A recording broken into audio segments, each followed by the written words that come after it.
اللہ تعالیٰ قرآن کریم میں فرماتا ہے شہر رمضان الذی انزل فیہ القرآن، رمضان وہ مہینہ ہے جس میں قرآن نازل کیا گیا، ھدی للناس، یہ جو قرآن ہے یہ لوگوں کے لیے ہدایت ہے۔ معلوم ہوا کہ ہدایت کیا ہے؟ قرآن ہدایت ہے۔ اگر ہدایت چاہیے تو قرآن سے جڑنا پڑے گا، قرآن سے جڑنا سیکھنا پڑے گا، سمجھنا پڑے گا۔ ہدایت کے لیے پڑھنا، زندگی کی اصلاح کے لیے پڑھنا، حق اور باطل کی تمیز کے لیے پڑھنا۔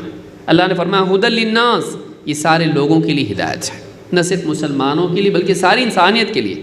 وبینات من الھدی والفرقان، اور ہدایت کی دلیلیں ہیں، اس میں قرآن میں ہدایت کی دلیلیں ہیں اور فرقان کی دلیلیں ہیں کہ واقعی یہ ہدایت والا راستہ ہے، قرآن کا راستہ، اس کی دلیل بھی قرآن ہی میں موجود ہے۔ پڑھو سمجھ میں آئے گا، اور زندگی میں جب مرحلے آئیں گے اور سمجھ میں نہیں آئے گا کہ سیدھا راستہ کون سا ہے اور غلط راستہ کون سا ہے، اس وقت میں تمییز کے لیے، ڈفرینشیشن کے لیے، فرق کرنے کے لیے بھی دلیلیں قرآن ہی میں ہیں، سمجھ میں آ جائے گا۔ اگر تم قرآن سے جڑے ہوئے ہو تو ایسے مواقع پر، فتنے کے مواقع پر قرآن تمہاری رہنمائی کرے گا۔ تو قرآن ہدایت کی کتاب ہے۔ معلوم ہوا کہ قرآن سے جڑے رہنا ہدایت پانے کے لیے ضروری ہے، قرآن سے جڑے رہنا ہدایت کے لیے ضروری ہے۔ سورۃ البقرہ آیت نمبر 185، اللہ کے نبی صلی اللہ علیہ وسلم فرماتے ہیں، اب دوسری چیز کیا ہے؟ سنت۔ آپ فرماتے ہیں انی قد ترکت فیکم شیئین، میں اپنے بعد تمہارے درمیان دو چیزیں چھوڑے جا رہا ہوں، میں نے اپنے بعد تمہارے درمیان دو چیزیں چھوڑی ہیں رہنمائی کے لیے، ہدایت کے لیے۔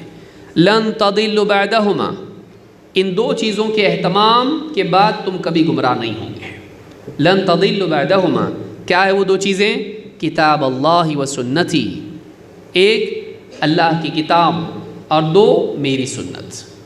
معلوم ہوا کہ کتاب اور سنت، ان دو چیزوں کا اہتمام اگر انسان کرے وہ گمراہ نہیں ہوگا۔ گمراہ نہیں ہوگا کا مطلب کیا؟ ہدایت پر ہوگا۔ تو ہدایت پانے کے لیے انسان کو چاہیے کہ وہ قرآن اور سنت کا علم حاصل کرے، قصے کہانیاں نہیں، ملفوظات نہیں، بلکہ کیا؟ کتاب و سنت کا علم اس کے پاس ہونا چاہیے۔ امام حاکم نے اس کو روایت کیا ہے، صحیح الجامع صغیر حدیث نمبر 2937، حدیث صحیح ہے۔